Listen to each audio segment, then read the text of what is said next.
Bonsoir à toutes et à tous, merci de nous rejoindre. Vous êtes avec nous pour 90 minutes en direct pour débattre de l'actualité de la semaine. Nous reviendrons en premier lieu sur cette décision du président de la République d'affecter 10 milliards de dinars du Fonds des catastrophes naturelles pour l'indemnisation des sinistrés suite aux récentes intempéries et de reloger dans un délai de 48 heures tous ceux ayant totalement perdu leur logement. Il est aussi question de la prise en charge des marins pêcheurs qui ont perdu leurs embarcations. Comment cela va s'opérer sur le terrain? Nos invités nous en parlent ce soir. Les aléas climatiques sont aujourd'hui observables et mesurables. Leur récurrence montre que le risque climatique devient une constante que les assureurs doivent prendre en compte. C'est notre deuxième thématique, les assurances et leur rôle dans le développement économique et leur contribution au défi de la sécurité alimentaire. La question a été posée lors de la 49e Assemblée générale de l'Organisation africaine des assurances qui se tient à Alger depuis dimanche. Et enfin, plus que quelques jours nous séparent des examens scolaires de fin d'année. Le BEM débutera dimanche 5 juin et le baccalauréat le 11 juin. Les mesures de surveillance ont été renforcées pour lutter contre toute forme de fraude. On les détaillera dans notre troisième et dernière thématique de cette soirée. Mais pour commencer, nous accueillons sur ce plateau Madame Houria Bedani. Bonsoir. Bonsoir, merci pour l'invitation. Merci d'être ce soir avec nous. Vous êtes sous-directrice de l'Agence de développement social, l'ADS. Merci d'avoir accepté notre invitation. Merci à vous. Nous avons le plaisir également d'accueillir Monsieur Mohamed Dahmani. Bonsoir. Bonsoir. Vous êtes chargé d'études et de synthèse au ministère de l'Intérieur, des collectivités locales et de l'aménagement du territoire. Merci d'avoir accepté notre invitation, Monsieur Merci Dahmani. à vous de nous avoir invités. Et comme d'habitude, Monsieur Mohamed Achir, expert en économie, notre consultant dans les questions d'ordre économique. Merci Bonsoir. d'être avec nous. Bonsoir. Alors, je vous le disais, aujourd'hui, on va parler de cette décision qui montre encore une fois le caractère social de l'État, cette prise en charge rapide des sinistrés des dernières intempéries, concernant surtout la wilaya de Tipaza, la plus touchée par ces pluies diluviennes. Toutes les familles ont déjà été relogées. Je vous propose de regarder tout cela avec Amel Bouarma et on revient juste après pour le débat. À Tipaza, l'une des wilayas affectées par les dernières intempéries, l'heure est au relogement. Ici, 111 familles sinistrées qui ont perdu leur maison ont été recensées dans les communes de Bousmaïl, Fouka et Koléa. Une première opération de relogement dans des sites de Bouharoun, Khmisti et Fouka a d'ores et déjà démarré. En un temps record, après les intempéries, les familles bénéficiaires foulent ainsi le sol de leurs tout nouveaux appartements. Je remercie le président de la République pour les décisions honorables qu'il a prises concernant notre relogement dans un délai de 48 heures. Je salue aussi l'élan de solidarité extraordinaire, la société civile, le mouvement associatif. Tout le monde s'est mobilisé, ça fait vraiment chaud au cœur. Nous avons perdu notre maison suite aux intempéries et notre prise en charge a été immédiate. Je suis handicapée, de même que mon enfant. Monsieur le Président, vous nous avez honorés en nous offrant ce logement. Que Dieu vous bénisse. Nous ne pouvons que saluer la rapidité avec laquelle nous avons été pris en charge. En moins de 48 heures, nous avons été relogés. Autre wilaya touchée par les pluies torrentielles, Oumlebouaki. Ici, 219 familles sinistrées ont été recensées. Dans un premier temps, 11 familles ont bénéficié de logements flambant neufs, en attendant d'autres opérations dans les prochains jours. Nous avons vécu un vrai cauchemar, mais aujourd'hui, c'est comme une nouvelle vie qui commence pour nous. Nous avons vécu un vrai calvaire, mais les pouvoirs publics nous ont assuré une bonne prise en charge depuis l'effondrement de notre maison jusqu'à notre relogement. Même si la perte de leur maison a été une épreuve des plus pénibles, le relogement des sinistrés au lendemain des inondations a été une décision salutaire qui a fait beaucoup d'heureux. Voilà, retour sur le plateau. Donc, on parle d'une prise en charge qui a été très rapide. En moins d'une semaine, tous les sinistrés ont été pris en charge, en tout cas pour ceux qui ont perdu leur logement. Où est-ce qu'on en est aujourd'hui? Quelle est la situation de ces personnes, Monsieur Dahmani? Merci. Comme vous le disiez, et conformément aux instructions de Monsieur le Président de la République, tous ceux qui ont perdu leur logement ont été relogés. Aujourd'hui, dans la wilaya de Tipaza, l'opération est terminée. 121 familles ont été relogées. Donc voilà, c'est... Aujourd'hui, on continue maintenant les opérations de recensement pour toutes les personnes qui doivent être indemnisées ou est-ce que l'opération maintenant, est finie? les opérations de recensement ont d'ores et déjà commencé. Les équipes techniques travaillent sans arrêt depuis quelques jours déjà sur le terrain. Elles sont multidisciplinaires, multisectorielles. Elles travaillent sur le recensement de tous les aspects qui représentent le sinistre qui a été vécu par nos concitoyens dans la wilaya de Tipaza. Essentiellement pour le cadre bâti, à travers des équipes, les équipes locales, les techniciens des services de la construction, de l'urbanisme et de l'habitat, et également renforcés par des équipes du niveau central, du ministère de l'Habitat, et également du CTC, qui sont déjà à pied d'œuvre en train d'évaluer les dommages qui ont été causés au cadre bâti. À la fin de cette à la fin de cette journée, près de 150 édifices ont déjà été expertisés, essentiellement de l'habitat privé. Les travaux publics aussi. Pour les travaux publics, ça va encore plus vite. Déjà, des travaux ont été entrepris. Donc, les routes ont été essentiellement réouvertes. Les grandes voies de circulation ont été réouvertes. Et maintenant, les premières opérations, il y a eu des opérations qui ont été menées. 17 entreprises étaient sur le terrain. D'ailleurs, le Wali de Tipaza l'a annoncé hier sur la télévision nationale. Voilà, et donc le travail, les gens sont à pied d'œuvre, les techniciens de l'État et des collectivités territoriales sont en train de travailler sur le terrain, recenser tous les dégâts. Tous les moyens de l'État ont été mobilisés pour cette opération. On parlera même de solidarité après Interwilaya, on en reviendra. Mais il n'y a pas eu que la prise en charge que sur le plan matériel, même psychologique, parce que les pluies diluviennes ont causé des pertes et des dommages importants. Quelle a été votre action menée sur le terrain ? Très bien, merci. Alors, tout d'abord, permettez-moi de présenter mes sincères condoléances aux familles des victimes. Les deux petits-enfants. Donc, les familles des victimes suite aux inondations, aux intempéries enregistrées les dernières 7 semaines dans certains wilayas du pays. Donc, pour le secteur de la solidarité nationale, de la famille de la condition de la femme, donc, dès les premières heures des intempéries, donc, une cellule de crise a été immédiatement installée au sein du ministère de la Solidarité nationale, supervisée par Madame la ministre, pour suivre l'évolution de la situation et pour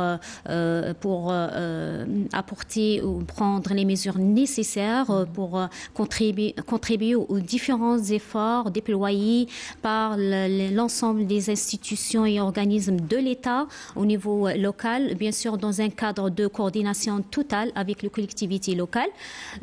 Donc à cet effet, Madame la ministre a donné des instructions au directeur de l'action sociale de solidarité au niveau des wilayas affectés, ainsi que l'agence de développement social pour mobiliser les ressources humaines et les moyens matériels nécessaires pour faire face, aussi les besoins, aux dégâts enregistrés, que ce soit les dégâts matériels ou bien les états de peur et de panique enregistrés au sein des habitants de ces régions. Donc, c'est-à-dire que vous avez créé des cellules de proximité avec des psychologues. Comment ça se passe sur le terrain ? Bien sûr. Donc, le ministère de la Solidarité nationale dispose d'un programme très important qui est le programme des cellules de proximité de solidarité et qui ce sont des équipes pluridisciplinaires mobiles composées des médecins, des psychologues, des sociologues, des assistants sociaux et qui font un travail très très pointu sur le terrain.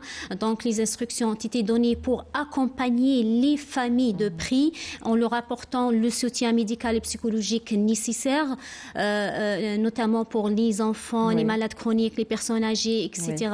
Et de prendre en charge cet aspect de traumatisme causé par les intempéries. Donc les cellules sont pour le moment on dispose de 275 cellules de proximité au niveau national. Dans la wilaya de Tipaza, donc 16 cellules ont été mobilisées.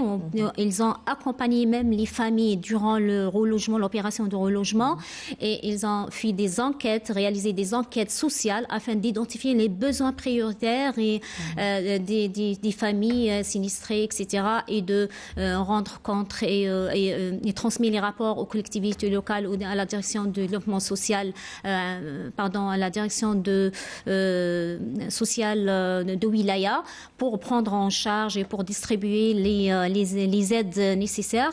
Les enquêtes sociales aussi donc vont faciliter la prise de décision au niveau local pour adresser, orienter les différentes aides aux éligibles, aux personnes et familles éligibles. Donc, il y a sur un autre plan, donc les cellules de proximité de solidarité ont aussi réalisé des recensés et identifié les élèves en classe d'examen. On reviendra sur cette thématique dans un petit moment. On va continuer à parler de ce qui se passe sur le terrain.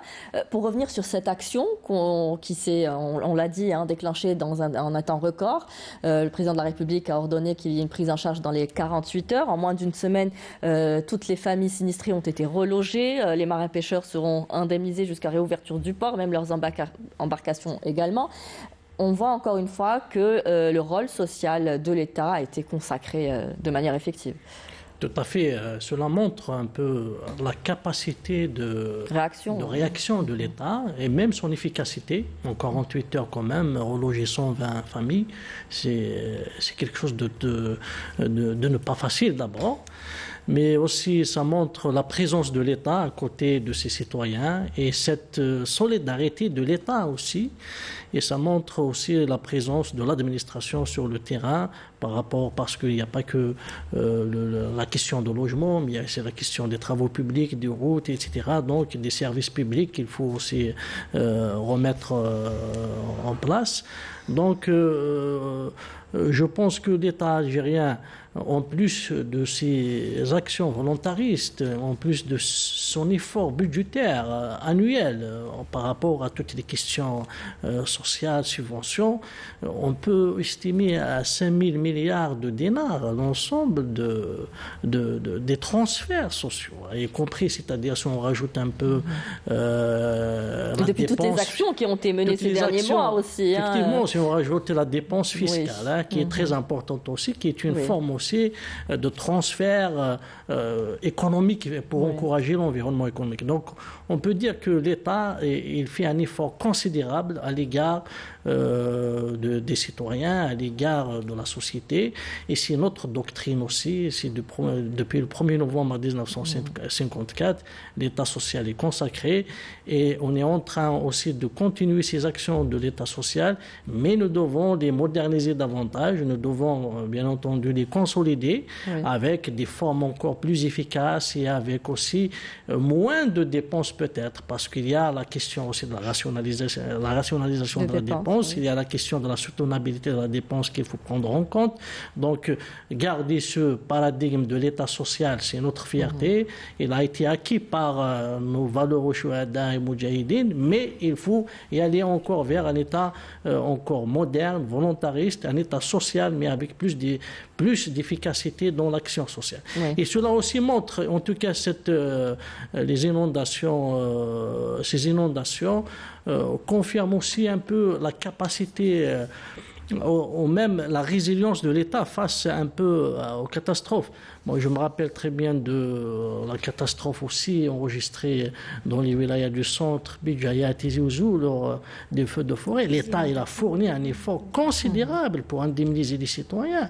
Alors, je rappelle que quand même, c'est un chiffre qu'on a donné la semaine dernière en parlant des risques majeurs, que la moyenne des dépenses publiques consacrées à la réponse aux catastrophes en Algérie, notamment les inondations, les tremblements de terre, les incendies, a dépassé les 225 millions de dollars par an au cours des 15 dernières années.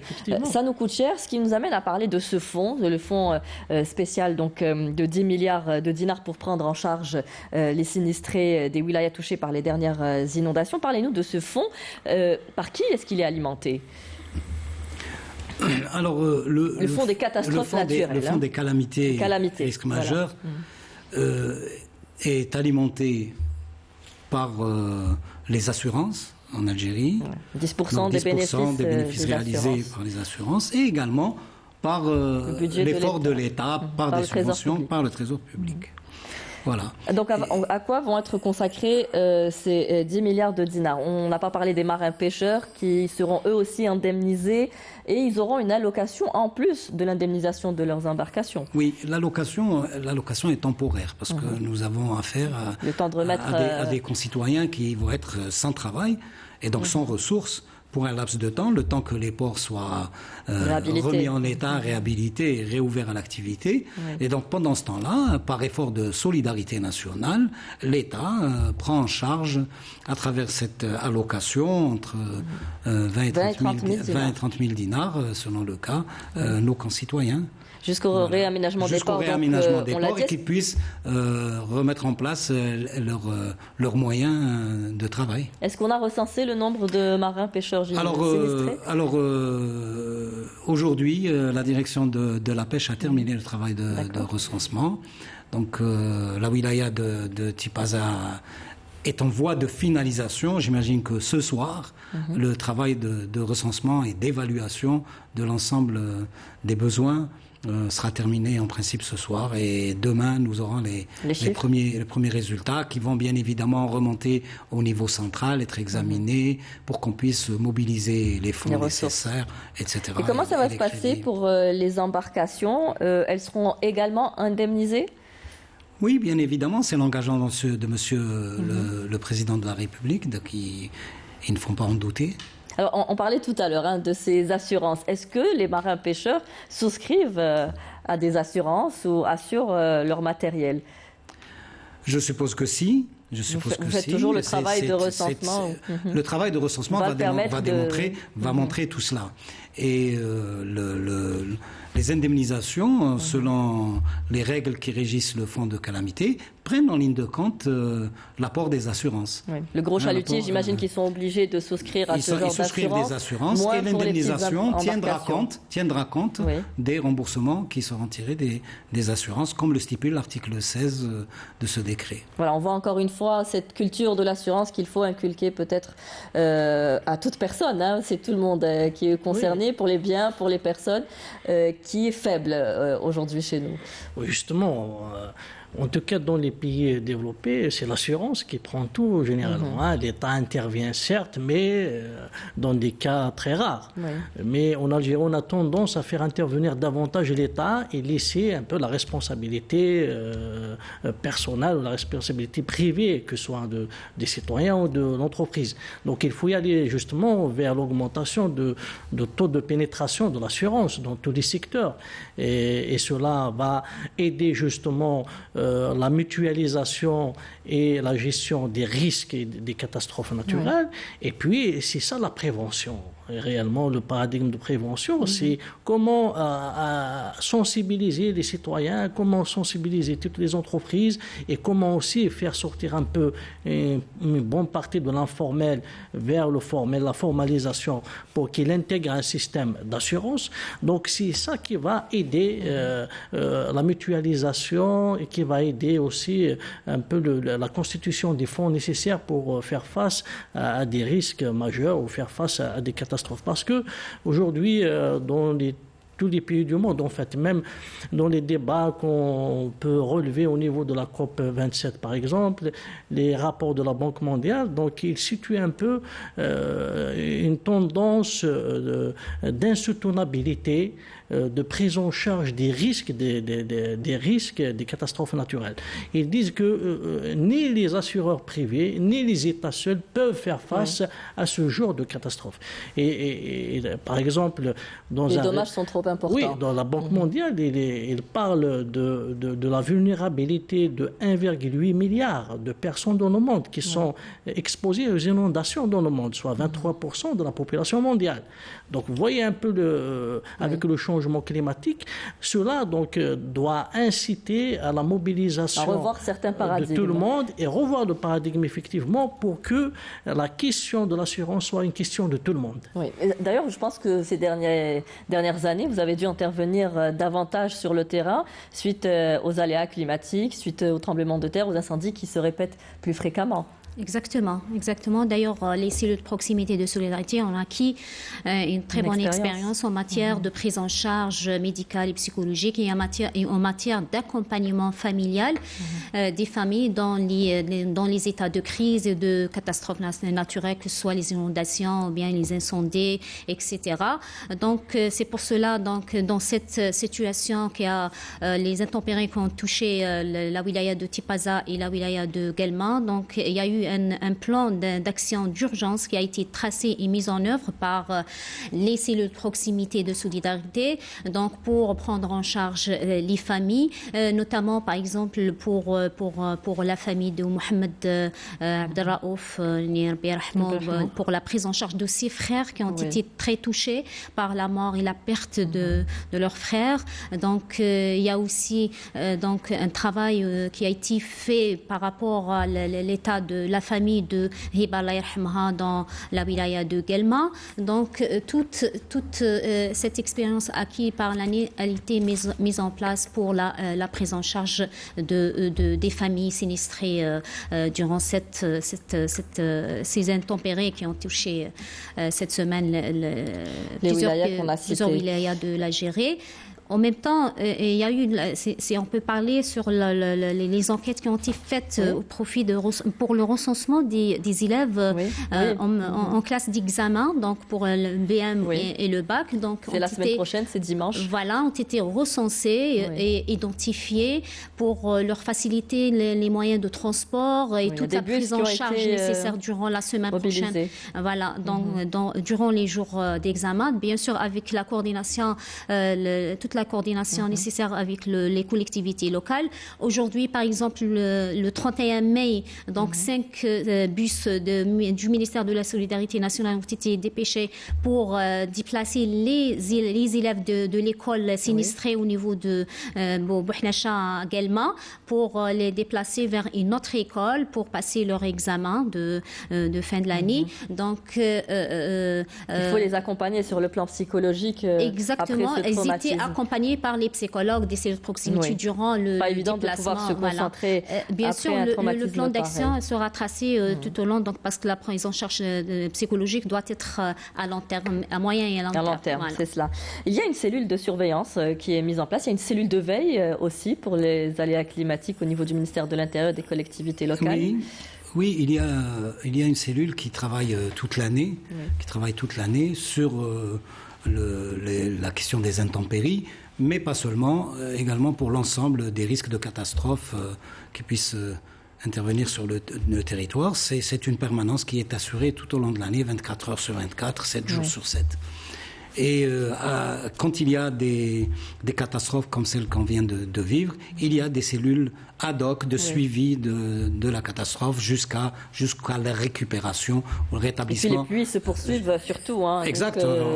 L'alerte est toujours au rouge. Voilà. Aujourd'hui, des interventions très très importantes se sont faites à Boumerdès, qui a été inondé. Nous sommes devant des phénomènes extrêmes. Absolument. Et Boumerdès a été inondé. Encore une fois, les services techniques de l'État et de la protection civile ont démontré leur efficacité sur le terrain. En une journée, tout a quasiment été réglé à Boumerdès. C'est là que le rôle de la prévention doit entrer en action. Exactement. Tout à l'heure, vous parliez de changement de paradigme. Oui. Et c'est tout l'enjeu est là. Tout l'enjeu est là. On a parlé des assurances. Elles ont un rôle à jouer, bien évidemment. Maintenant, comment y arriver, c'est la grande question. On en parlera dans notre deuxième thème. C'est la grande question. Ok, parfait. Donc moi, je vais parler d'autre chose.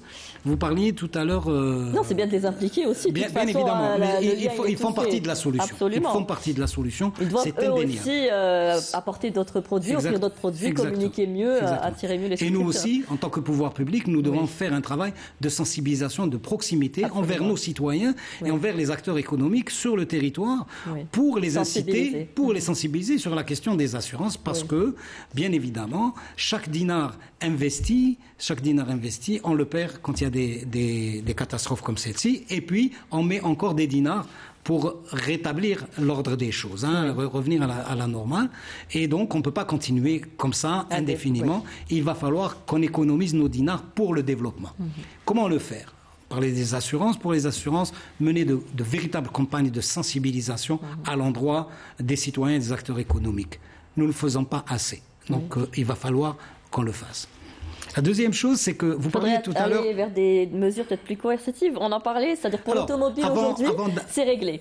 Tout le monde souscrit à l'assurance automobile parce qu'il y a cette obligation. Nous étions en réunion tout à l'heure entre cadres au ministère de l'Intérieur. On s'est remémoré la belle expérience de la ceinture de sécurité en voiture. Donc, il faut y aller graduellement, faire beaucoup de sensibilisation et précéder les mesures qui vont suivre. Tout en restant concentré sur l'État social, bien évidemment. C'est-à-dire l'État doit être dans son rôle et faire un effort de solidarité avec ses citoyens. Maintenant, vous parliez des dinars qu'on met chaque année dans la réponse aux catastrophes. Il serait bon aujourd'hui de se demander combien de dinars on met dans la prévention. Absolument. C'est là que le rôle de l'État devrait intervenir dans le futur. Et l'autre question aussi, c'est que notre paradigme, c'est de regarder les risques sous l'angle de la gestion de la catastrophe. Aujourd'hui, nous devons regarder les risques sous l'angle de la gestion du risque, en amont, à travers la prévention.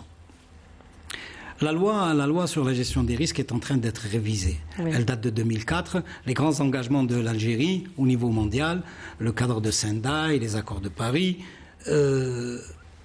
ont procédé à des changements de paradigme. On procédé à des changements de paradigme et donc nous devons mettre au même diapason notre loi nationale et l'orienter vers la gestion du risque en amont, c'est-à-dire à travers la prévention. Il est préférable de mettre beaucoup d'argent dans la prévention que de les perdre ensuite dans la gestion de la catastrophe. La deuxième chose, et c'est ce qui a été annoncé par Monsieur le Premier ministre lors du dernier colloque qui a été organisé par le ministère de l'Habitat sur le séisme, il faut intégrer la dimension du risque dans les lois sur les collectivités. C'est-à-dire qu'il faut qu'il y ait une dimension locale de la gestion du risque qui implique l'ensemble... Responsabiliser tout le monde, de la base qui implique l'ensemble des acteurs du territoire dans un cadre organisé et concerté. Donc ça, c'est très très important. Nous, au ministère de l'Intérieur, nous y travaillons déjà. Nous avons des dispositions qui sont prévues pour la loi sur la commune qui a été quasiment finalisée et aussi des dispositions à intégrer dans la loi sur la wilaya, en plus de cette grande loi nationale de gestion des risques qui va changer de paradigme et donc qui va intégrer le risque des changements climatiques et également la prévention. Alors je terminerai avec vous, il ne nous reste que quelques minutes pour clore. La prévention, on en parlait tout à l'heure, vous disiez heureusement aujourd'hui on a relogé les familles il y a quelques années, celles qui étaient aux abords des Oued, ce qui a évité une véritable catastrophe et un plus grand nombre de sinistrés peut-être ou de plus grandes pertes.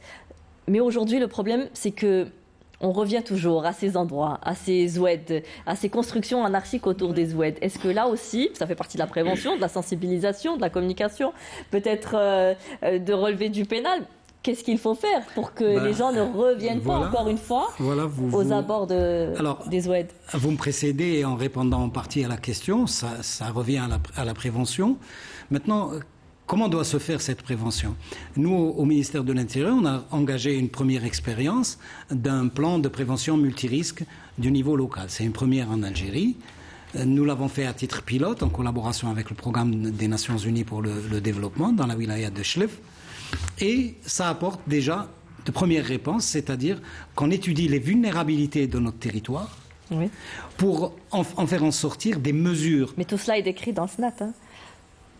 Oui, le SNAT, c'est tout est déjà une question d'aménagement du territoire. Mais descendre dans le réel, à l'échelle 1, c'est-à-dire descendre dans le réel, aller voir les petits affluents des petits Oued, ça c'est une autre question. Le SNAT, c'est les grands axes des politiques publiques nationales.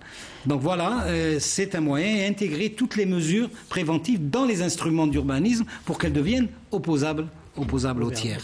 Donc c'est la seule voie, c'est la voie qui est adoptée partout. Nous devons l'adopter et faire beaucoup de sensibilisation avant le coercitif. Je pense que la sensibilisation, c'est quelque chose d'important. Les Algériens sont en train de passer par des moments douloureux, mais constructifs en même temps. Aujourd'hui, l'heure est à la solidarité. J'entends souvent mes collègues pompiers de la DGPC, dire on est triste quand il y a des catastrophes, oui. Mais parfois on est aussi content parce que ça nous apprend à travailler mieux. Oui. Donc on en sort plus fort, on en sort aguerri.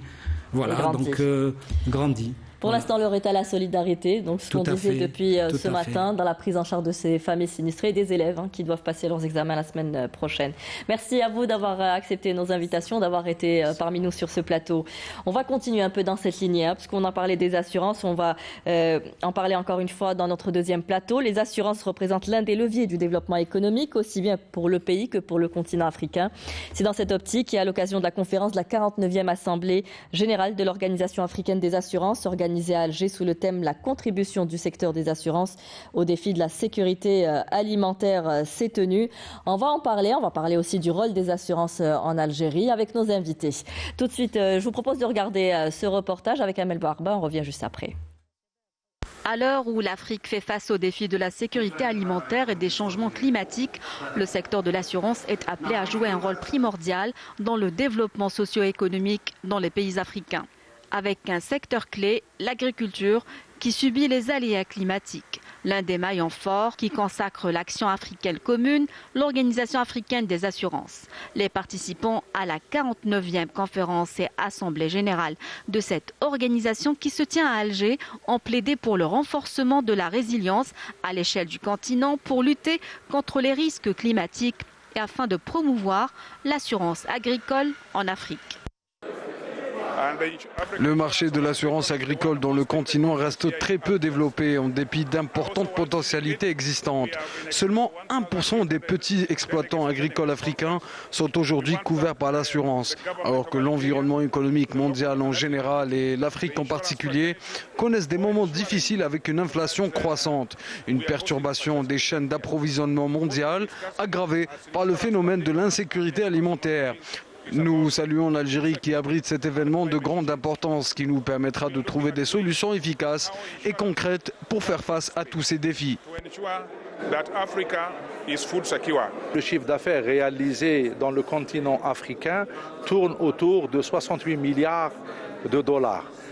C'est un chiffre assez intéressant, mais qui reste encore au-deçà des potentialités que l'Afrique recèle. On peut facilement multiplier ce chiffre par 2 ou par 3.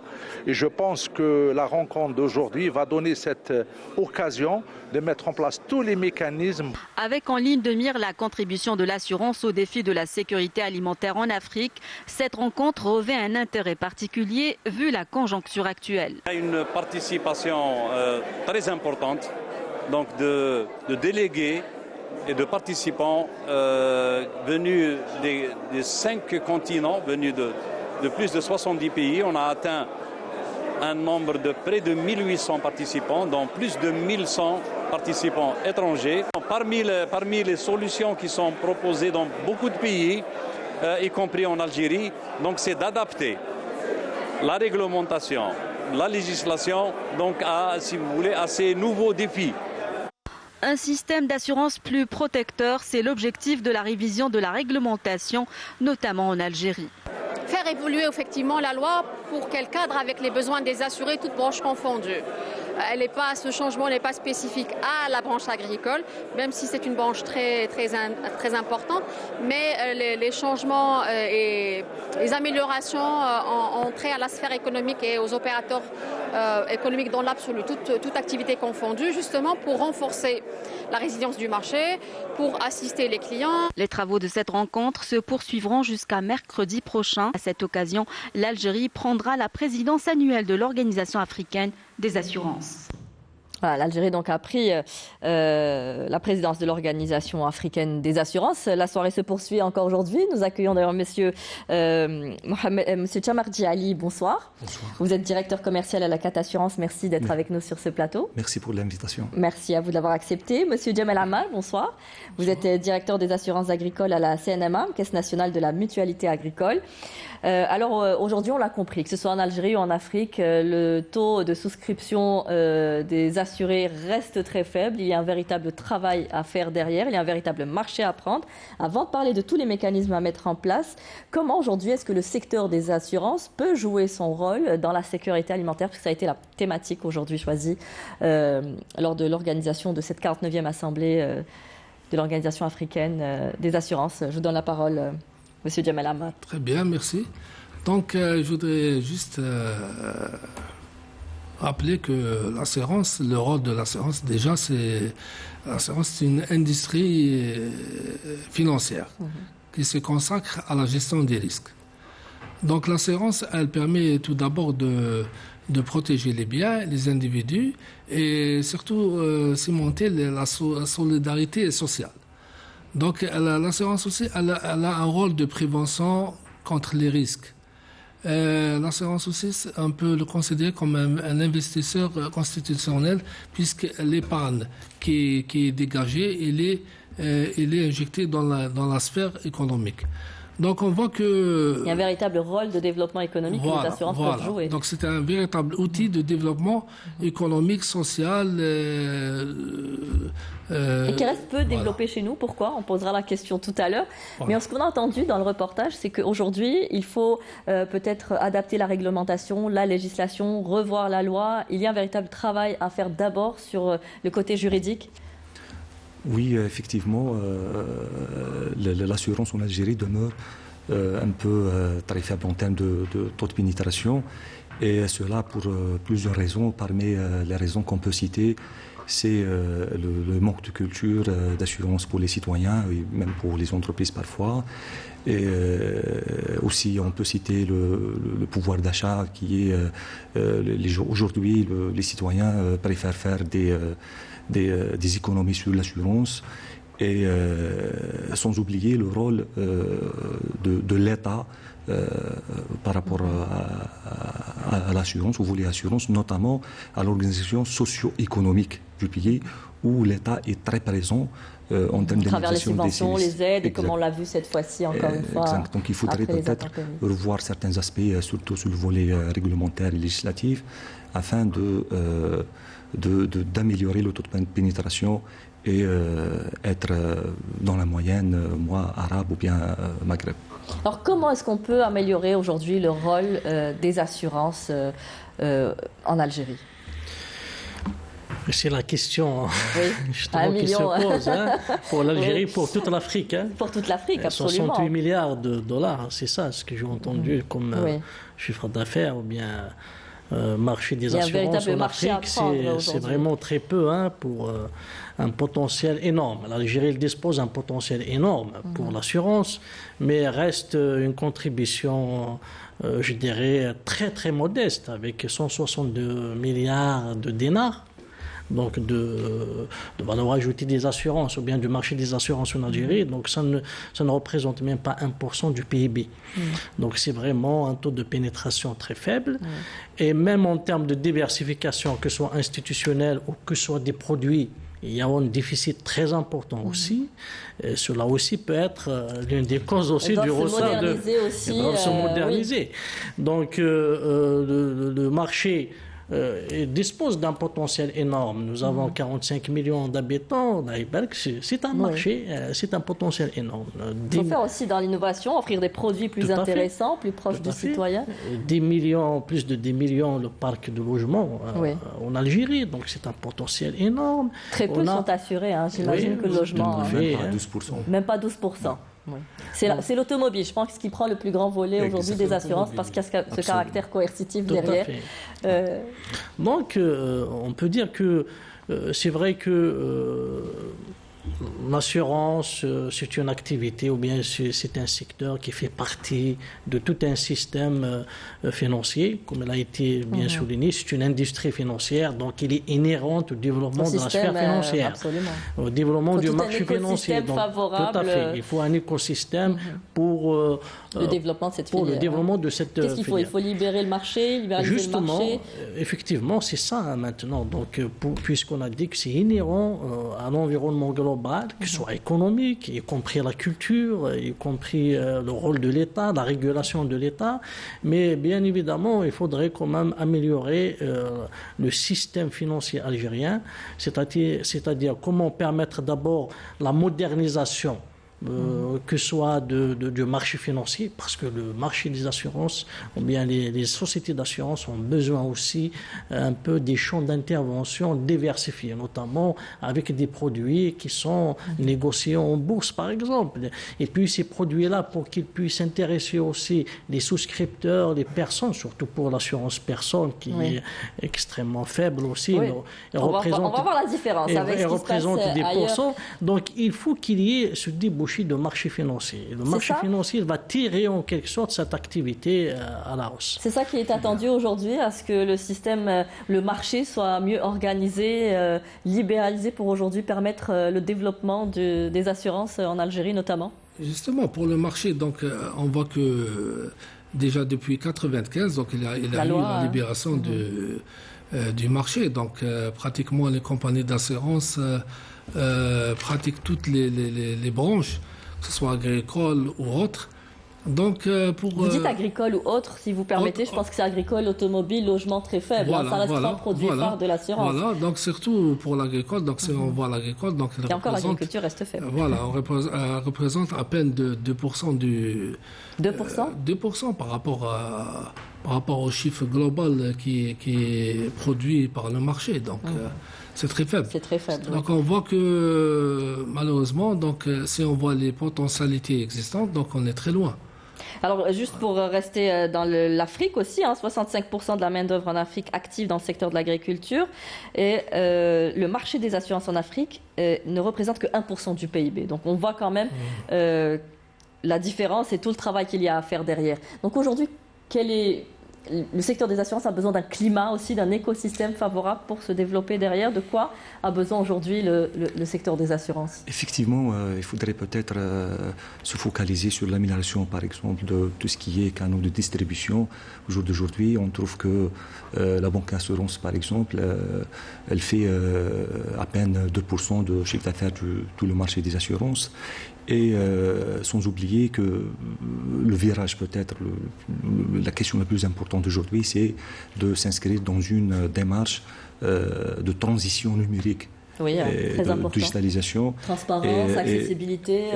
Et ça pour l'amélioration des services. Oui. Et sur les deux aspects, souscription, tel que tout ce qui est souscription en ligne, e-paiement, et même les plateformes de gestion des sinistres qui permettront aux assurés d'être au courant de la position de leur dossier sinistre, les suivre en temps réel, c'est ça. Alors comment aujourd'hui expliquer cette faiblesse du taux de pénétration des assurances sur tout le territoire national? Vous avez évoqué quelques raisons tout à l'heure en parlant de ce manque de culture. Est-ce que les assurances n'ont pas un travail aussi à fournir derrière, à offrir des produits plus diversifiés, plus accessibles? On parlait de créer des micro-assurances pour les revenus les plus faibles. Maintenant, le monde des assurances est plus vaste.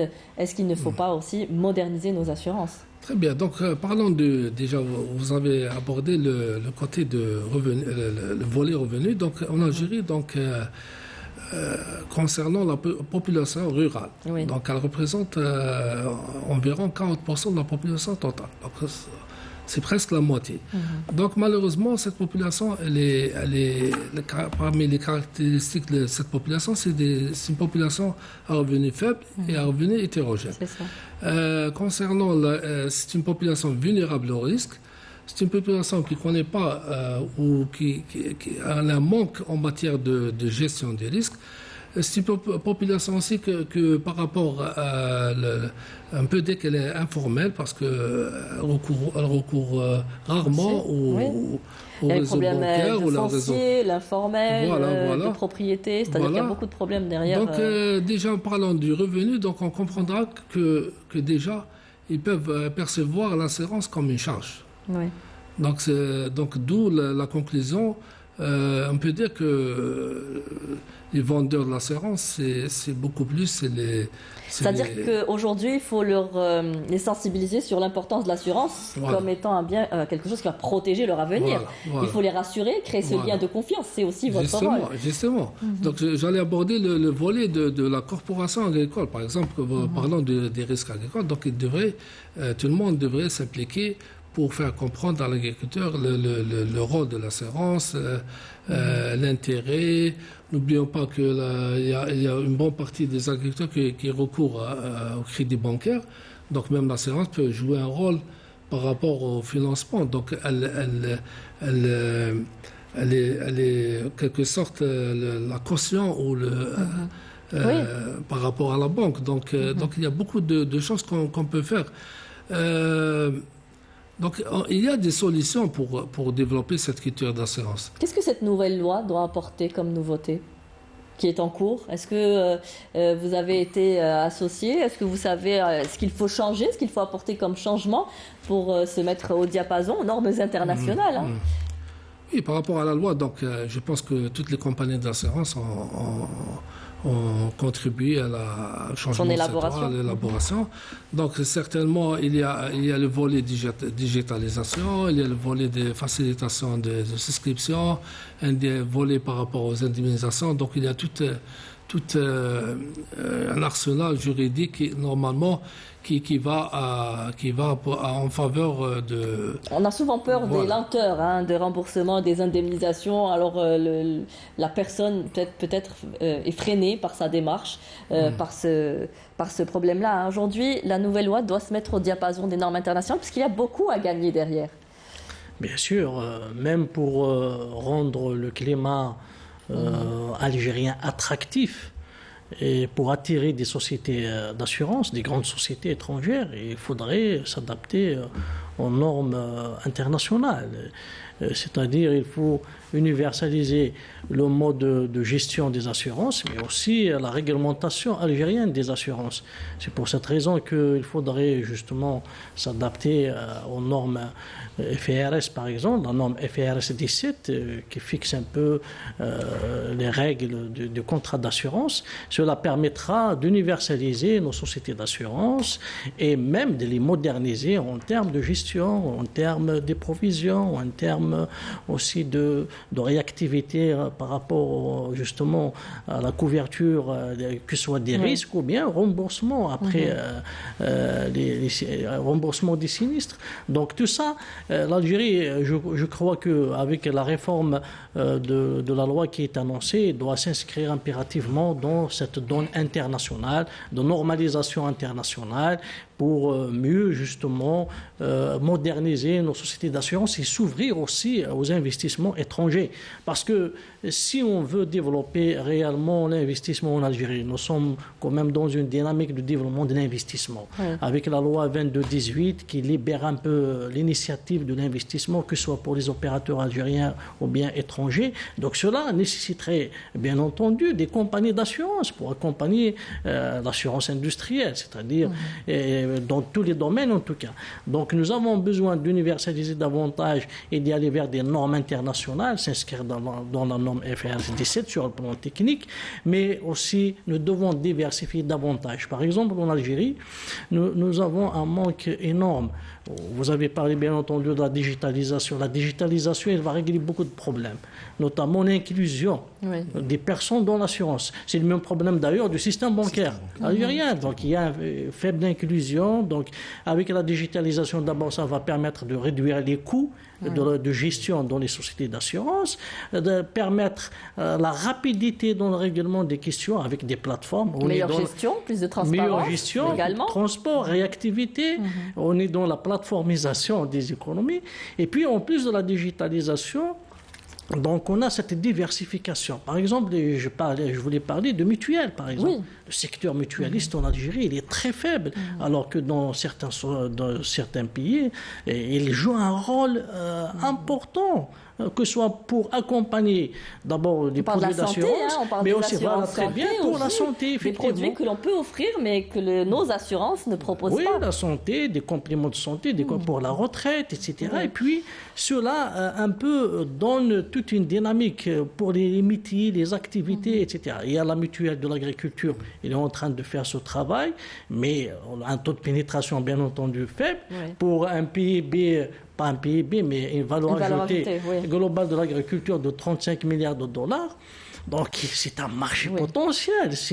Donc, vous avez quand même un gisement dans cette agriculture pour la mutualité agricole. Parce qu'aujourd'hui, nous sommes face, on l'a dit, on le redit, face à ces aléas climatiques qui seront récurrents. Nous le savons aujourd'hui, on les observe. C'est-à-dire qu'il faut prévoir des moyens, des mécanismes à même de pouvoir répondre à ces catastrophes naturelles.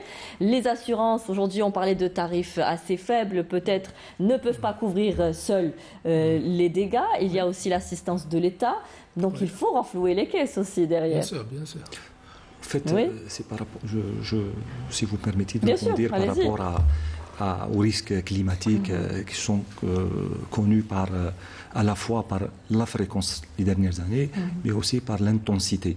Donc c'est des phénomènes qui laisse un énorme impact sur l'économie.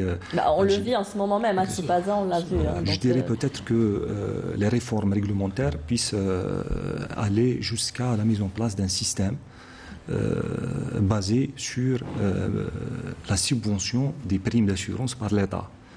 Donc ça, c'est une question qui existe dans les pays développés où on peut parler de 3 lignes, une ligne qui est pour des sinistres, pour des dommages qui sont plus ou moins faibles, qui sont supportés par l'exploitant agricole lui-même. Et ce qu'on appelle dans les assurances les franchises.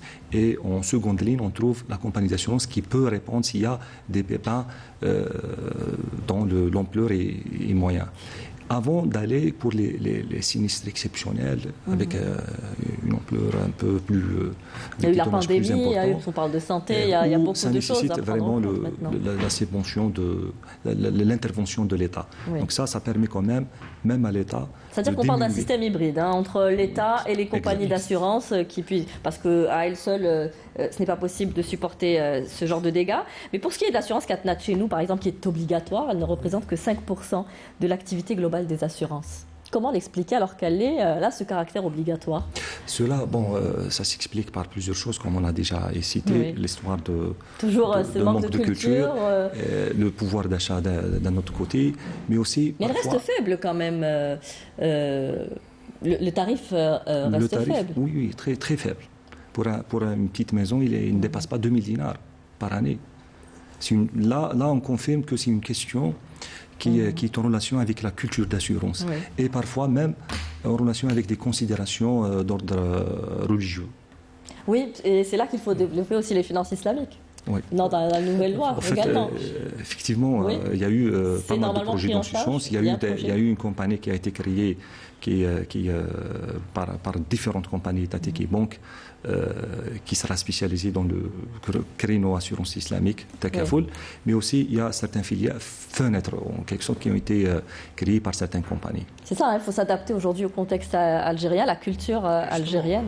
Normalement, cela viendrait automatiquement des sociétés d'assurance.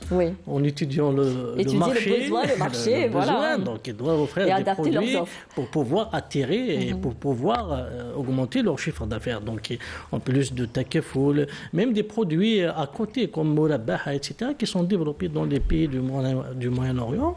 Et c'est des bonnes expériences aussi qui vont dynamiser le marché des assurances algériennes. Comme vous l'avez bien souligné tout à l'heure aussi au début de l'émission, la micro-assurance, c'est très important. Comme il faut développer le microcrédit agricole, par exemple, il faut l'accompagner. Je crois que même le ministère de l'Agriculture ont un programme de développement du microcrédit agricole. Donc il faut l'accompagner par la micro-assurance agricole. Parce que surtout surtout les paysans, donc ils ont peut-être effectivement des revenus faibles, donc cela nécessite quand même d'adapter le système.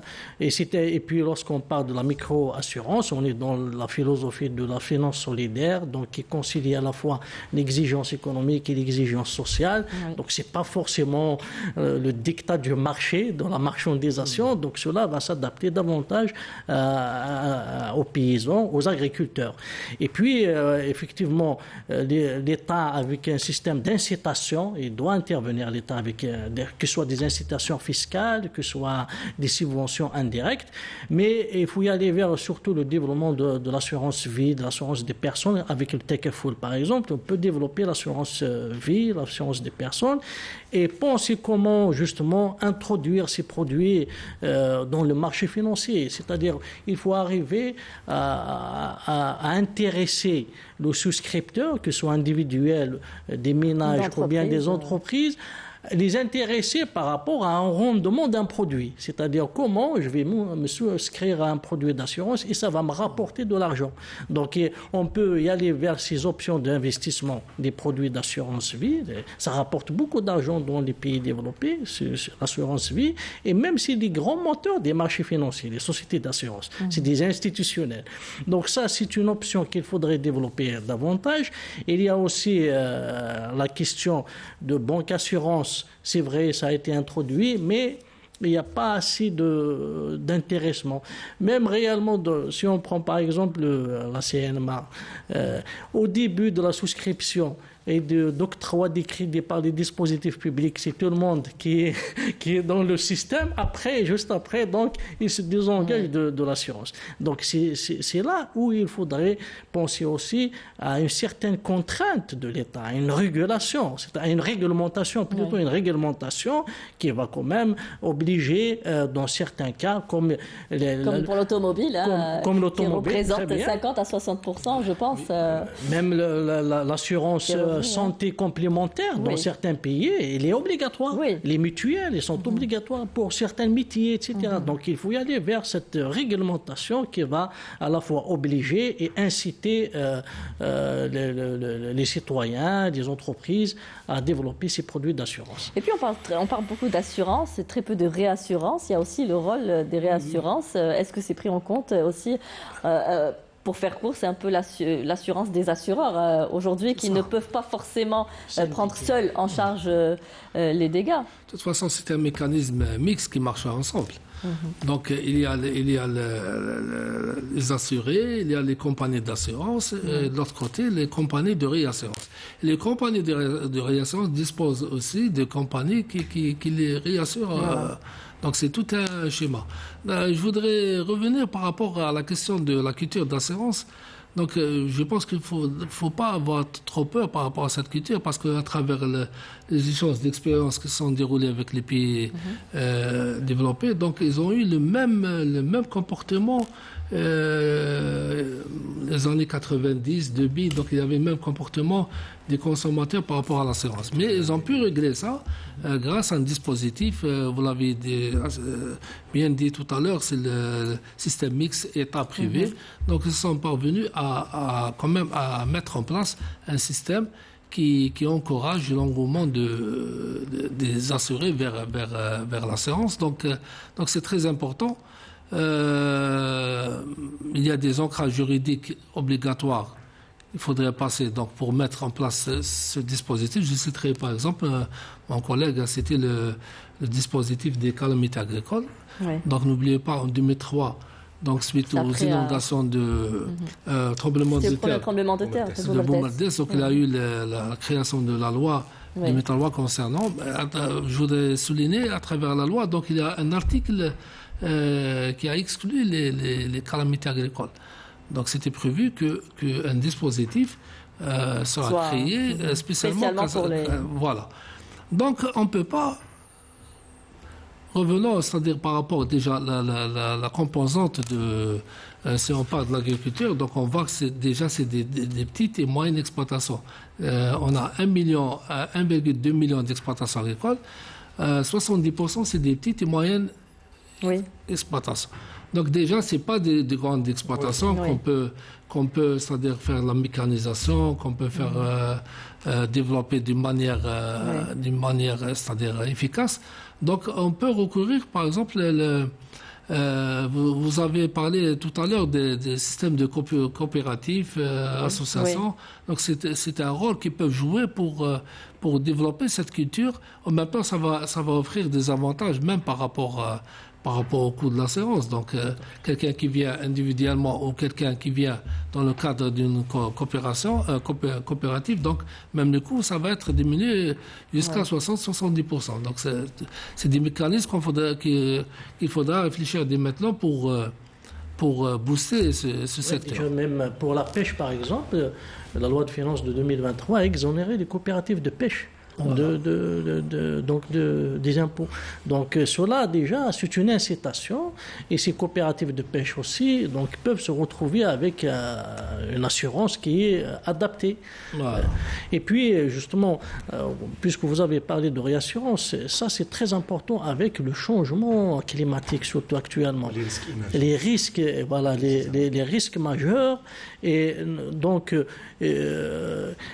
j'ai parlé tout à l'heure de 1,8 milliard de personnes qui sont exposées aux inondations, mais aussi des centaines de millions qui sont exposés à la sécheresse. Oui. Donc c'est des risques majeurs, plus le changement climatique. Donc cela a besoin aussi de grandes sociétés d'assurance et de réassurance pour pouvoir faire face à ces défis. Des risques majeurs, donc je pense que les compagnies d'assurance... les risques majeurs, vous avez cité la sécheresse, l'inondation. En définition, c'est des risques non assurables, mais peuvent devenir assurables. Tout à fait. Sous certaines conditions. C'est-à-dire qu'il faut que l'État intervienne pour soutenir ce mécanisme-là. Moi, je dis, comme dans le secteur bancaire, il y a les garanties réelles que la banque doit mettre en place pour octroyer un crédit. Dans le domaine des assurances, il y a la réassurance qui est à la fois une garantie pour l'assuré, disons que demain, s'il y a un sinistre qui dépasse les capacités financières de la compagnie d'assurance, il y aura le recours au support de réassurance. Voilà. Mais aussi, c'est une sécurité même pour la compagnie d'assurance, pour qu'elle puisse garantir, soi-disant, sa solvabilité financière. Il est important de prendre peut-être l'exemple du Japon, qui cède en réassurance bien au-delà de ses besoins de capacité, puisqu'il cède à la réassurance mondiale. Il leur demande d'épargner pour le jour où risquerait de se produire à Tokyo le tremblement de terre dit Big One. C'est-à-dire qu'ils se projettent très loin aujourd'hui, sachant le caractère, le risque qu'ils encourent en cas de grand tremblement de terre. Il faudrait peut-être aussi que l'assureur change d'approche pour vendre un service, fournir davantage d'efforts. La formation, sur le plan de la communication, les conditions d'accueil, la modernisation, la mise en place d'une panoplie de couverture qui répond à la fois aux besoins mais aussi à la capacité financière de l'assuré, du client. Ouais. Donc tout ça rentre dans un circuit où pour lequel les compagnies d'assurance peuvent s'améliorer. Moderniser les sociétés d'assurance en termes managériels, c'est important. Merci messieurs d'avoir répondu à notre invitation et d'être venus malgré la poursuite des travaux de l'Assemblée de l'Organisation africaine des assurances. Merci d'avoir été présent avec nous sur le plateau. Nous arrivons à notre merci. Mohamed Achir également. Je pensais vous garder encore pour le BEM et le brevet, mais vous n'êtes pas concerné. Merci pour votre participation dans les deux autres thématiques. Voilà, nous allons passer donc à notre troisième et dernier thème, le BEM et le bac. Les examens débutent la semaine prochaine. Je vous le disais tout à l'heure, des mesures de surveillance ont été renforcées. Mais d'abord, on va revenir sur cette période cruciale pour les élèves et leur révision de ces dernières semaines avec Yanis Saïd Belkacem.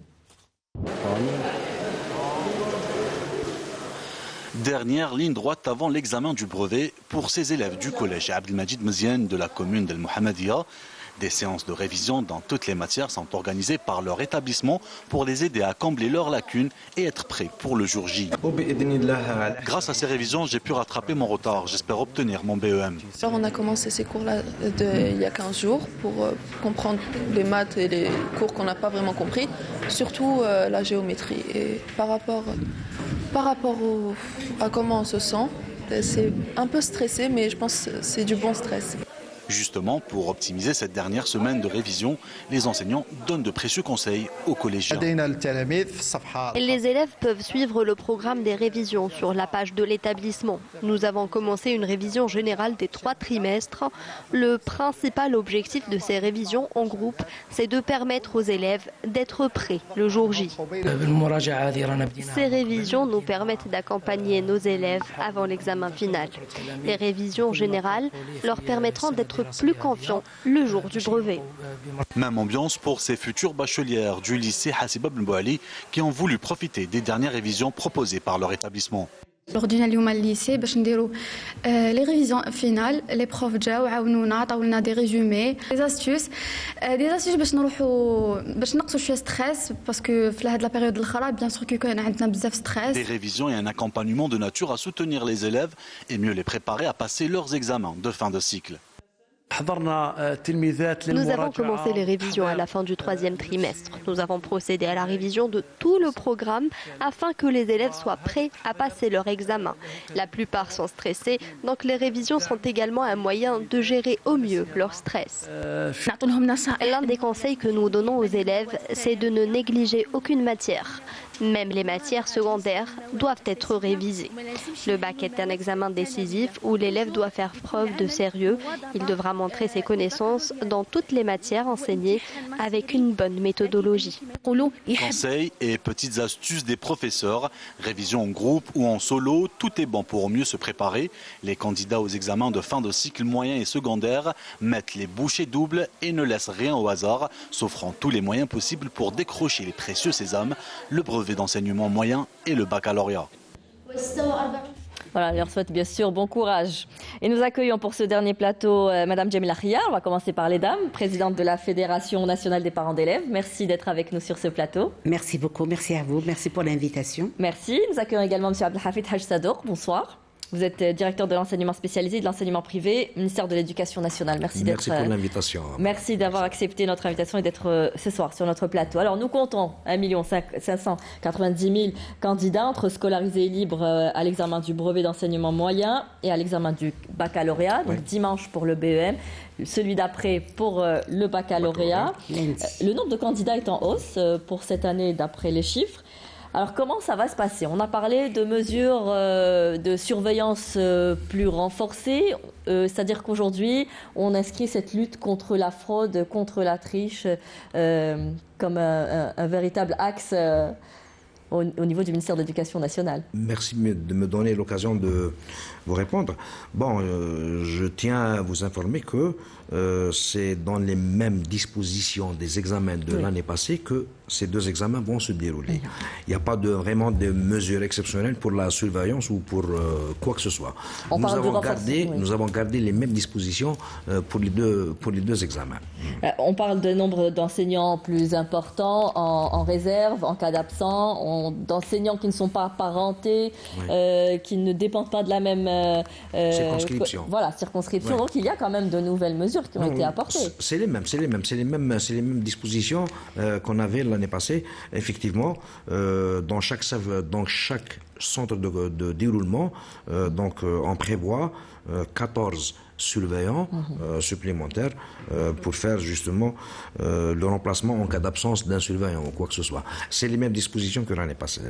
Pas de téléphone portable, les trois enseignants par classe, les 2 enseignants, voilà. 4 pour ceux des candidats libres. Tout à fait. Donc c'est un mécanisme qui revient. Pourtant on parle de surveillance plus renforcée. Les conditions sont les mêmes, plus renforcées.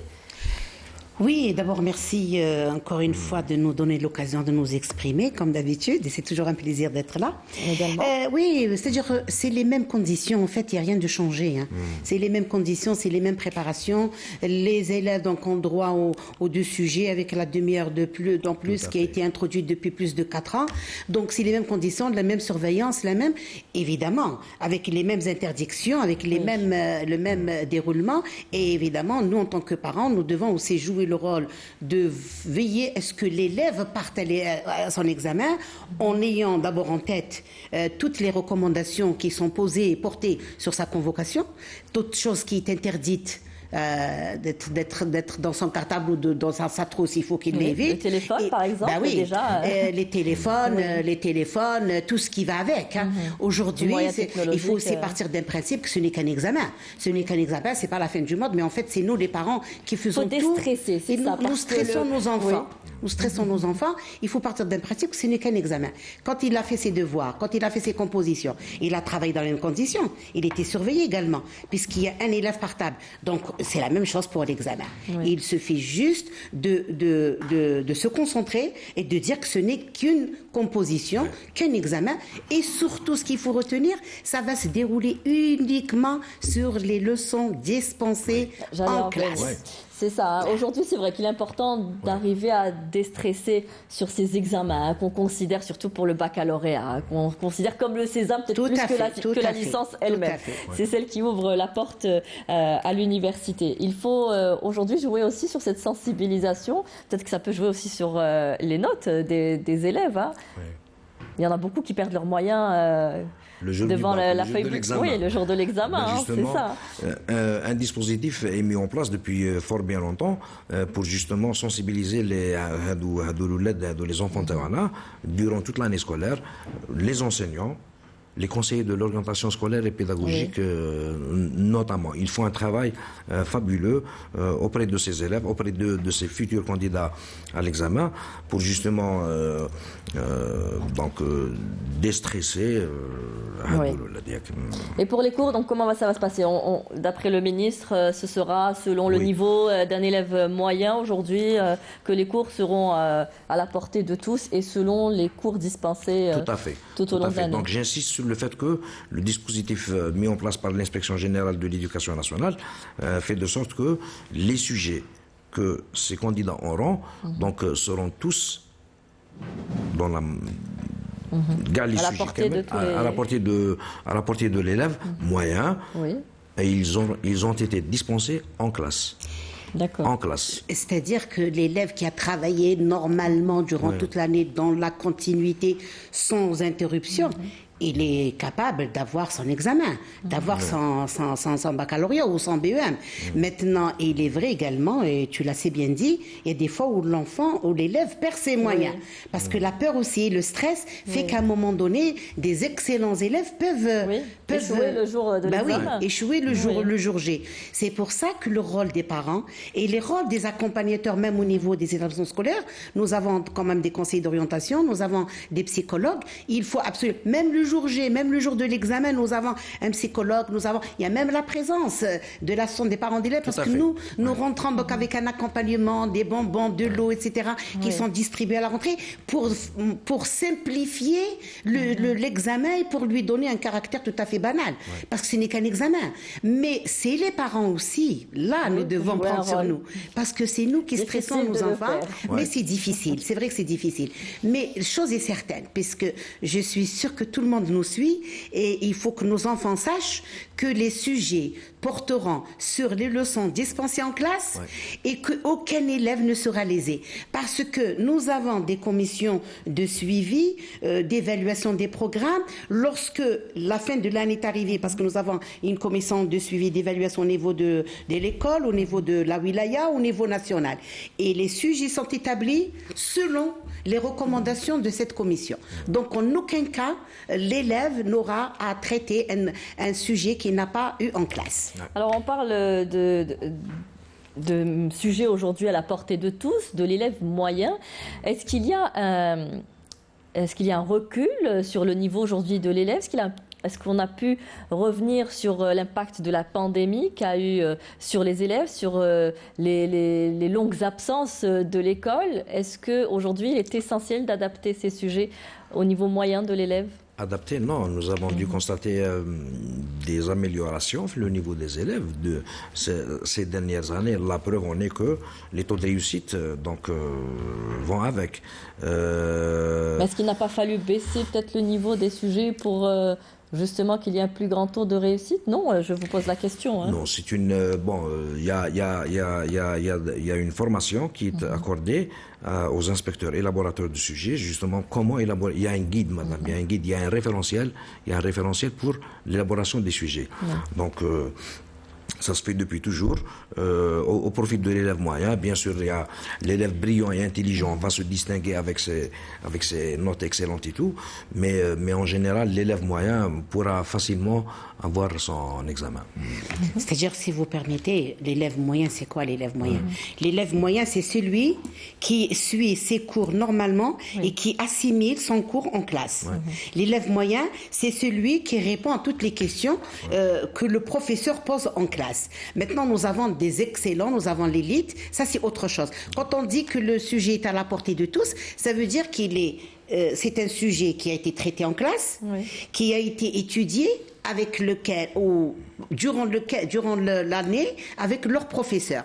Ça veut dire que le programme est le même, parce qu'on n'a pas changé de programme. Le programme est le même. Maintenant, la méthodologie... Il y avait quand même quelques leçons qui avaient été enlevées à cause de la pandémie. Est-ce qu'aujourd'hui, le programme national est enseigné dans sa globalité?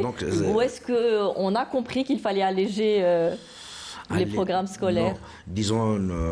ça peut être une expérience. En vivant la période de la pandémie, effectivement, les enseignements ont été allégés à l'extrême l'année scolaire 2019-2020. C'est pour ça que je parle de niveau aujourd'hui. Est-ce qu'on a fait l'année scolaire 2020-2021 aussi, parce qu'il y avait l'organisation exceptionnelle de la scolarité, et puis l'année scolaire 2022-2023, tout est rentré dans l'ordre, la scolarité est normale, nous avons gardé la totalité de l'effectif de la classe en classe, et même les enseignements en termes de volume horaire et de programme. Voilà. Oui, bien sûr. Pour compléter dans le même sens que M. Hadj Abdel Sadouk, c'est-à-dire que le programme est le même, et cette année, l'avantage que nous avons, c'est une année stable.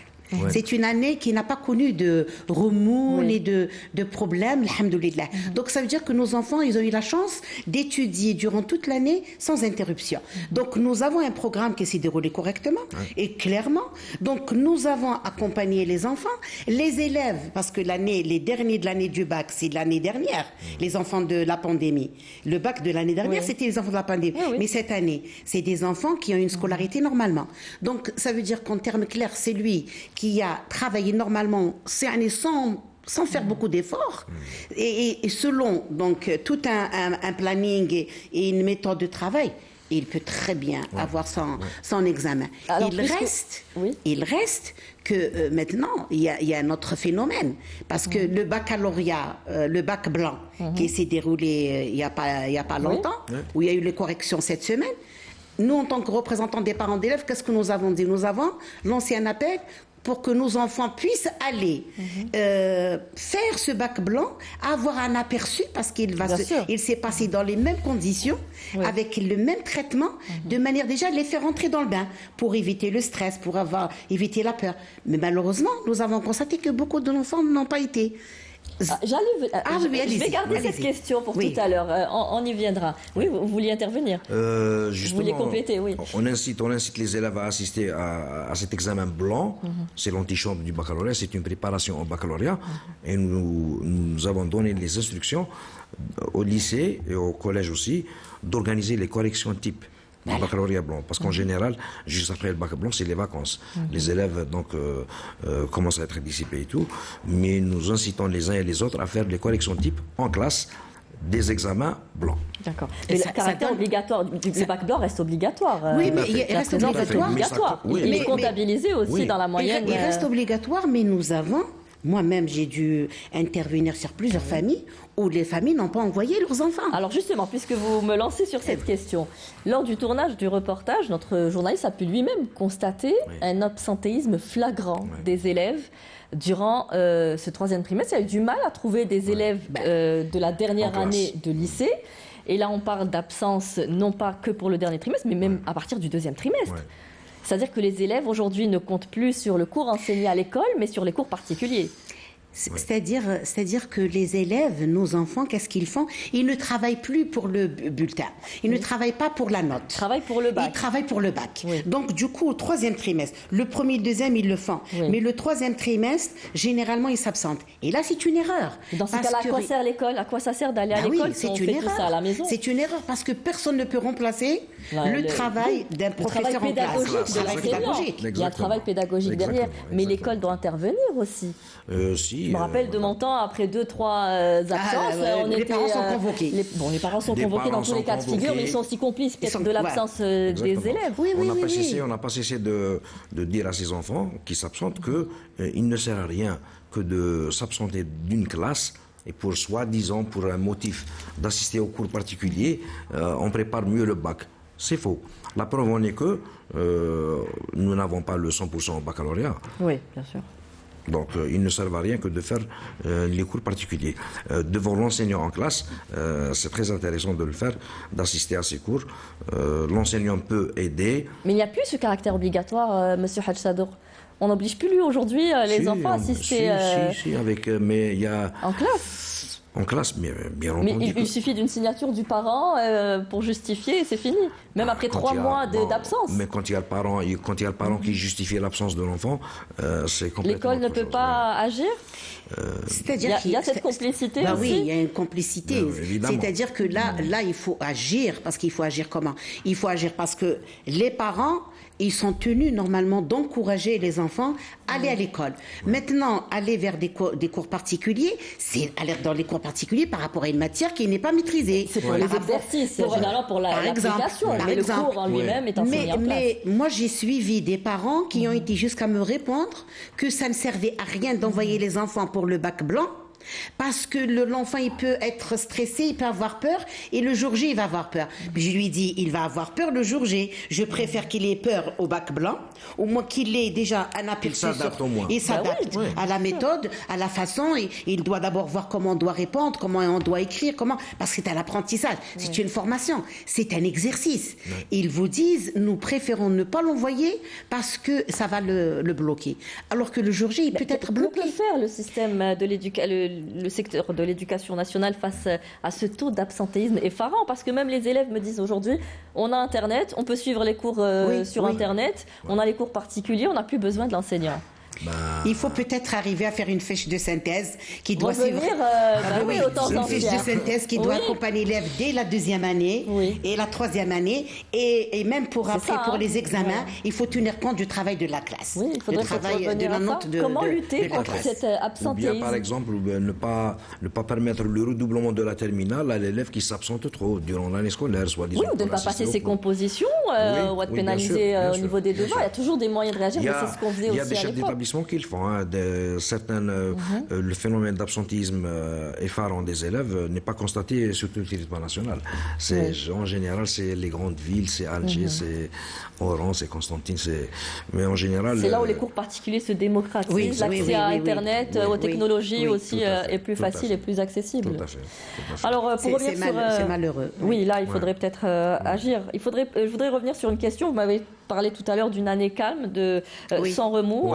Par contre, on a eu des élèves qui ont été touchés par les dernières inondations, les dernières pluies dans certaines wilayas. Il y a eu un accompagnement psychologique, on en a parlé tout à l'heure avec le ministère de la Solidarité nationale. Il y en a qui ont tout perdu, tous leurs cahiers, toutes leurs affaires. Vrai. Dans quelles conditions vont-ils passer leurs examens ? Est-ce qu'ils vont les passer dans les mêmes conditions que les autres élèves ou est-ce qu'ils auront dans les conditions psychologiques, nous comptons sur la sensibilisation de nos fonctionnaires, les conseillers d'orientation, sur les parents aussi. Parce qu'il y a un traumatisme quand même important tout à fait, aussi tout à à prendre en compte. Il y a du boulot à faire. Il y a du boulot à faire envers ces enfants. Mais ils passeront leurs examens dans les mêmes conditions que tous les autres. Exactement. Dernière petite question sur le primaire. Sur cette évaluation. C'est pas peut-être sur l'examen d'évaluation première année. On va dire une évaluation. Voilà, on va dire l'évaluation des acquis. L'évaluation des acquis. Il y a eu un débat assez riche sur notre plateau. Effectivement. Ça s'est passé, ça s'est terminé le 25 de ce mois. Oui. C'était pendant tout un mois, réparti sur un mois. Vous m'avez corrigé tout à l'heure, c'est pas pendant un mois, tous les jours. Oui, parce que vous savez, réparti sur un mois. Vous savez, moi, ce qui m'a un petit peu désolée de voir que certaines rumeurs et certaines pratiques ont fait qu'ils ont amplifié le problème, ils ont fait tout un problème, alors qu'au contraire, cette évaluation, honnêtement, à la fin de l'année, lorsqu'on aura le carnet d'évaluation entre les mains, les parents seront très heureux de savoir et de connaître quels sont les problèmes que rencontre leur enfant, ou quelles sont les lacunes, quel est le carnet de santé scolaire. Le carnet de santé scolaire. L'évaluation, c'est vrai que la communication peut-être a manqué un peu. Nous devons, ce n'est qu'une première. L'année prochaine, on va l'améliorer, Inch'Allah. Et puis vous avez vu, il y a eu des circulaires ou des absences, l'obligation, etc. Oui. Ben mais voilà, finalement, voilà. Je vais vous annoncer qu'il y a le rattrapage pour les enfants qui étaient absents pour le 19, le 20 et le 21. 18, 19 et 20. Non, 19, 20 et 21. 19, 20 et 21. Ah, 19, 20 et 21. Donc, ça veut dire qu'en termes clairs, on n'est pas là, parce que nous, même nous, en tant que Fédération nationale des associations de parents d'élèves, nous ne sommes pas là. Nous sommes là pour défendre les intérêts de l'élève. C'est-à-dire que l'élève, quand on lui fait son évaluation, il faut absolument connaître quels sont les problèmes, les insuffisances des acquis du primaire, parce que je l'ai déjà dit ici. On en a parlé largement, on en a beaucoup débattu sur cette question. Mais croyez-moi, c'est une manière aussi de corriger les insuffisances du primaire. Et même la formation des formateurs. Il faut à l'arrivée. Alors peut-être que l'évaluation, c'est trop tôt pour en parler. Ça s'est terminé le 25. Ça va se faire durant cet été. Ça va certainement. C'est prévu des rencontres au niveau de l'établissement, de la circonscription, de la wilaya et au niveau national. Pour faire l'évaluation totale. Ça a peut-être posé problème pour les parents d'élèves, mais aussi pour les enseignants. Cela leur demande un travail supplémentaire. Comment les encourager justement? On parle de primes, on parle de... Est-ce qu'il y a des choses à apporter pour... Un encouragement. L'encouragement pour ces enseignants. Non, mais il y a un travail supplémentaire à faire. Moi, je les salue. Moi, je les salue de ce plateau. Je dirais. En tout cas, il y a une réticence de la part des enseignants. Elle est là. Est-ce qu'on compte y répondre ou pas? Une résistance, non, ça m'étonne, mais... Pas une résistance, peut-être c'est pas le terme approprié. Une incompréhension de la chose. Mais une fois que les résultats de cette analyse soient faits et déclarés, tout le monde saura le bien-être de cette évaluation qu'établit le fonctionnement du primaire. Tout à fait. Et pour ajouter un plus, parce que les enseignants, en fait, les enseignants du primaire, ils n'ont pas de. C'est vrai qu'ils ont un peu plus de travail, parce qu'ils sont obligés d'abord de vérifier, d'apprécier, de porter cette appréciation sur le carnet, d'évaluation. Mais qu'est-ce que nous allons faire lorsque notre enfant va arriver à la première année du CEM? Là, l'enseignant, il aura un document entre les mains, c'est le carnet de santé scolaire. Il aura entre les mains, quand il aura sa classe en face de lui, il connaît les élèves un par un, il connaîtra également... On a débattu de l'application de ce carnet de santé sur une classe de 40 élèves. Non, croyez-moi, chauffez. Mais non, c'est pas évident, quand on entend comme ça. Mais la remédiation se fera, parce que nous serons là pour aussi veiller à ce que cette remédiation se fasse. Parce que je ne peux pas faire un examen ou une évaluation à mes enfants de la 5e année, de ne pas avoir un carnet scolaire et de ne pas me permettre de faire une remédiation à ces enfants qui ont des lacunes. Parce que nous aussi, on est là. On est là pour surveiller, c'est l'un des objectifs de cette opération. Il y a aussi le fait de corriger un petit peu les enseignements dispensés en classe. Quel enseignant n'a pas enseigné quelles compétences correctement? Donc, on va le savoir. Éventuellement... on pourra faire l'évaluation des enseignants également.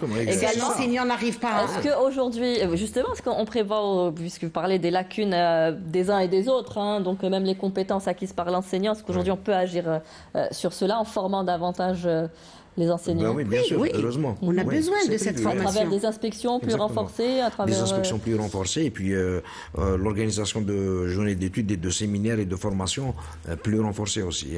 Donc ce sera le carnet de santé de l'enseignant et de l'élève. Et l'implication des assistants parents d'élèves de chaque établissement scolaire. Parce qu'il faut absolument que les parents sachent, il faut absolument qu'ils sachent qu'on ne peut intervenir que lorsqu'on est à l'intérieur dans un cadre organisé. C'est-à-dire que nous avons la chance aujourd'hui d'avoir une circulaire qui oblige chaque chef d'établissement scolaire à avoir une association de parents d'élèves. Il faut que les parents d'élèves saisissent cette occasion, s'organisent pour qu'ils soient là et être un contrepoids. C'est-à-dire pouvoir suivre... Il faut l'application de tous les acteurs et notamment les parents d'élèves. Donc on attendra l'évaluation de cet examen d'ici l'été ou l'année prochaine et on reviendra sur le plateau pour faire le point, voir s'il y a de nouvelles propositions ou pas. On fera le point. Moi, je ne vous cache pas, si vous permettez, nous avons fait une rencontre nationale au niveau de Schlef et nous sommes sortis comme avec une quarantaine de recommandations que nous allons soumettre au ministre, entre autres dans tout ce qui touche donc à la vie scolaire de notre enfant. Et tout ce qui nous intéresse, c'est qu'ensemble, tout le monde doit mettre la main à la pâte et tout le monde doit protéger cette école et protéger les droits de l'enfant. C'est ça le plus important. D'autant plus que demain, c'est la journée de l'enfance. Donc, je souhaite à tous les enfants algériens une bonne fête. Et puis, un succès à tous les enfants qui passeront leurs examens et leur dire également qu'il ne faut pas avoir peur. Ce n'est qu'un examen, ce n'est qu'un travail. Il faut se concentrer, il faut prendre le temps de lire son sujet, il faut répondre correctement, calmement, sans se stresser. On doit conclure. Le mot de fin vous revient, monsieur Hatzado. Merci. Nous souhaitons vivement plein de réussite à ces candidats. Oui, on leur souhaite beaucoup de courage. Donc, les conditions sont réunies pour que cela se passe Vous savez, nous avons entamé l'organisation des 2 examens depuis le début de la rentrée scolaire pour justement en faire un événement réussi. Et ça va l'être, Inch'Allah. Et l'examen, c'est pas dimanche, c'est lundi. C'est le 5 juin. Oui, le 5. Donc le 5 juin pour le BEM et le 11 juin pour le baccalauréat. Nous souhaitons donc bon courage à tous les élèves et de ne pas trop stresser. Puis ça reste qu'un examen. Même si en cas d'échec, il y a toujours moyen de se rattraper. Voilà. Merci d'avoir participé à ce débat, messieurs, dames. Merci à vous tous de nous avoir suivis. Très bonne fin de soirée sur Canal Algérie. Au revoir.